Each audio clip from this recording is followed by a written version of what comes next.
بسم اللہ الرحمن الرحیم۔ السلام علیکم، کیسے ہیں آپ سب؟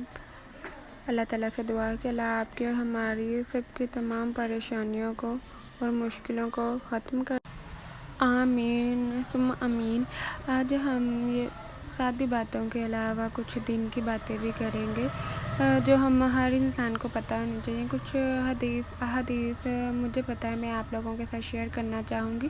اور اگر آپ لوگوں کو بھی حدیث پسند آئے تو مجھے بھی ضرور بتائیے گا تاکہ میں مزید آپ لوگوں کے ساتھ احادیث اور ان کے بارے میں ڈیٹیل بتا سکوں آپ لوگوں کو بھی۔ آج کل جیسا دور چل رہا ہے، جیسی جنریشن ہے، کوئی کسی کو دیکھنا بھی پسند نہیں کرتا۔ ایون بچے بڑے، پیرنٹس نے پتہ نہیں اپنے بچوں کی پرورش کیسے کی ہے، ان کی گرومنگ کیسے کرتے ہیں، انہیں کیا سمجھاتے ہیں کہ آپ لوگوں نے کسی سے بات نہیں کرنی۔ چھوٹے چھوٹے بچوں کو لوگ یہ سمجھا رہے ہوتے ہیں کہ اس کو نہیں بلانا، اس کو نہیں بلانا، جو کہ بہت غلط بات ہے، اور آپ اپنے بچوں کو خود خراب کر رہے ہوتے ہیں یہ بتا کر کے کسی کو بلائیں یا نہ بلائیں۔ اور بچے جیسے جیسے بڑے ہوتے ہیں ان کے دل میں یہ چیز بیٹھ جاتی ہے کہ کسی انسان کو بلانا چاہیے یا نہیں، چاہے وہ آپ سے بڑا ہے یا چھوٹا ہے، کوئی کسی کو رسپیکٹ ہی نہیں دیتا، اور یہی معاشرے کا بگاڑ ہے۔ جیسے کہ رسول اللہ صلی اللہ علیہ وسلم نے فرمایا، جب تم میں سے کوئی شخص ایسے آدمی کو دیکھے جو مال اور جسمانی ساخت میں اس سے بڑھ کر ہو تو اسے چاہیے کہ اپنے سے کمتر کی طرف دیکھے جس پر اس کو فضیلت دی گئی۔ اب اگر کسی کے پاس بہت زیادہ دولت ہے، اچھا گھر ہے، اس کی لگژری لائف ہے، تو آپ اس کو دیکھ کے یہ نہ کہیں کہ اداس نہ ہو، یہ غم نہ کریں کہ ہمارے پاس کچھ ہے یا نہیں ہے۔ اس بات پہ یقین رکھیں کہ اللہ تعالیٰ ہر انسان پہ اچھے دن لاتا ہے،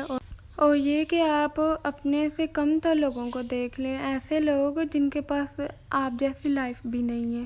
تو آپ لوگ شکر کریں گے کہ اے اللہ تیرا شکر ہے، رب تیرا شکر ہے کہ ہمارے پاس یہ ساری چیزیں، اگر ہمارے پاس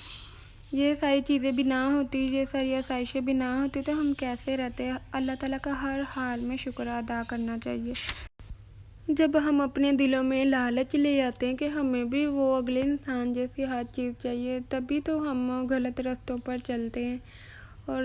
خود کو برباد کر لیتے ہیں وہی چیز پانے کے لیے۔ جو آپ کے پاس ہے اسی میں خوش رہیں، انشاءاللہ اللہ تعالیٰ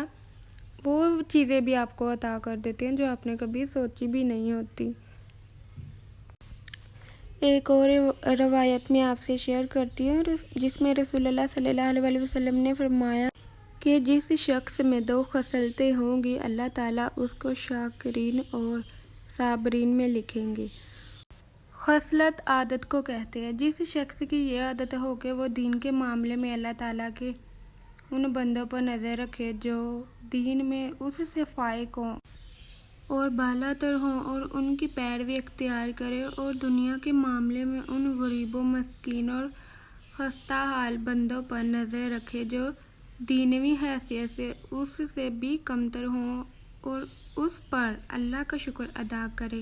اس نے محض اپنے فضل و کرم سے ان بندوں سے زیادہ دنیا کی نعمتیں اس کو دے رکھی ہیں۔ تو اللہ تعالیٰ کے یہاں وہ صابر اور شاکر لکھا جائے گا۔ دوم، جس کا یہ حال ہو کہ وہ دین کے بارے میں تو ہمیشہ اپنے سے ادنا لوگوں کو دیکھے اور دنیا کے بارے میں اپنے سے بالا تر لوگوں پر نظر کرے، اور جو دینوی نعمتیں اس کو نہیں ملی ہیں اس کے نہ ملنے پر افسوس و رنج کرے، تو اللہ کے ہاں وہ شاکر و صابر نہیں لکھا جائے گا۔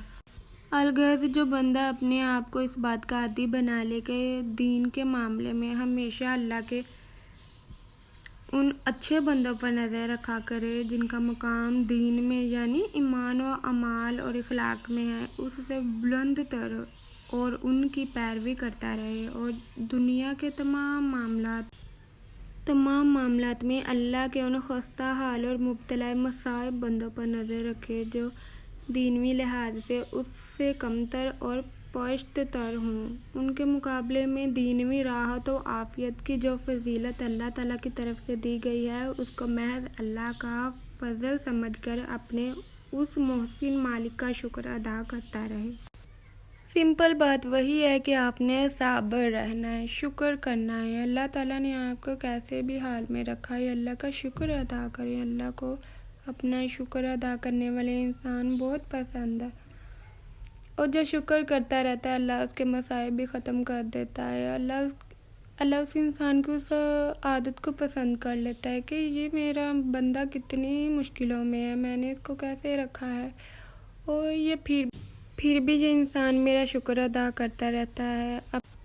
ہمارے پیارے نبی حضرت محمد صلی اللہ علیہ وسلم کی زندگی میں آپ دیکھتے ہیں کہ انہوں نے کتنا صبر کیا۔ کوئی ایسا ظلم نہیں ہے، کوئی ایسی مصیبت نہیں ہے جو ان پر نہ آئی ہو، لیکن انہوں نے اتنے صبر سے کام لیا۔ جب انسان بے بس ہو جاتا ہے، جب اپنے دشمن آپ کے پیچھے پڑ جاتے ہیں، تب بھی آپ صبر نہیں کرتے، دشمن کے لیے آپ کے منہ سے برا بھلا نکل، لیکن آپ صلی اللہ علیہ وسلم نے کبھی بھی کسی کو برا نہ کہا۔ کتنے بھی لوگوں نے آپ پہ ظلم کیے، آپ کو تنگ کیا۔ ہم لوگوں کے لیے نبی کریم صلی اللہ علیہ وسلم کی زندگی ایک اگزامپل ہے، آپ ان کی زندگی سے سیکھ سکتے ہیں کہ صبر کیسے کرنا ہے اور کہاں کہاں کرنا ہے۔ ہر ایک چیز میں ہی صبر کا دامن انسان کو چھوڑنا چاہیے۔ مسلمانوں کے لیے آپ صلی اللہ علیہ وسلم کی سیرت کا مطالعہ اس لیے نہایت ضروری ہے کہ خالق کائنات خدائے بزرگ و برتر نے ہمیں حکم دیا ہے کہ ہم آپ صلی اللہ علیہ وسلم کے نقش قدم پر چلیں، ان کی اطاعت کریں اور ان کے اسوہ حسنہ کو اپنی زندگی کے لیے نمونہ عمل قرار دے کر اپنے آپ کو اسی رنگ میں رنگنے کی کوشش کریں۔ ظاہر ہے کہ اس حکم کی تعمیل اسی وقت کر سکتے ہیں جب ہم آپ صلی اللہ علیہ وسلم کی سیرت سے واقفیت حاصل کریں گے۔ آپ صلی اللہ علیہ وسلم ایک انسان کامل بن کر پوری دنیا کی رہنمائی کے لیے تشریف لائے تھے۔ آپ صلی اللہ علیہ وسلم نے اگر کسی امر کا حکم دیا تھا تو سب سے پہلے خود اس پر عمل کر کے دکھایا تھا۔ مسلمانوں کو آپ صلی اللہ علیہ وسلم کے اسوہ حسنہ پر عمل کرنے کا حکم دیا گیا ہے۔ سورۃ الحشر کی آیت 7 میں ارشاد باری تعالیٰ ہے، اور جو کچھ رسول اللہ تمہیں دیں اسے بخوشی لے لو، اور جس چیز سے تمہیں روکیں اس سے فوراً رک جاؤ۔ اسی کے ساتھ ہی سورۃ النجم آیت 3 اور 4 میں اس کی وضاحت کر دی گئی ہے۔ نبی کریم صلی اللہ علیہ وسلم جو کچھ بھی فرماتے ہیں اپنی مرضی سے نہیں فرماتے، بلکہ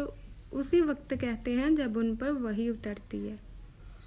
اللہ تعالیٰ نے مسلمانوں کے لیے آپ صلی اللہ علیہ وسلم کی اسوہ حسنہ کو فرض قرار دیا ہے، اور ایک کلمہ گو اس وقت مومن نہیں ہو سکتا جب تک آپ صلی اللہ علیہ وسلم کے نقش قدم پر نہ چلے۔ حضرت محمد صلی اللہ علیہ وسلم کی سیرت طیبہ اور آپ صلی اللہ علیہ وسلم کے احوال زندگی کا بار بار غور کے ساتھ مطالعہ کرنا نہ صرف مسلمانوں کے لیے نہایت ضروری ہے بلکہ غیر مسلموں کے لیے بھی ایک فریضہ انسان کا درجہ رکھتا ہے، کیونکہ آپ صلی اللہ علیہ وسلم کی نبوت اور آپ کا پیغام صرف مسلمانوں کے لیے ہی مخصوص نہیں ہے بلکہ آپ صلی اللہ علیہ وسلم تمام مخالفین کے لیے بھی رحمت للعالمین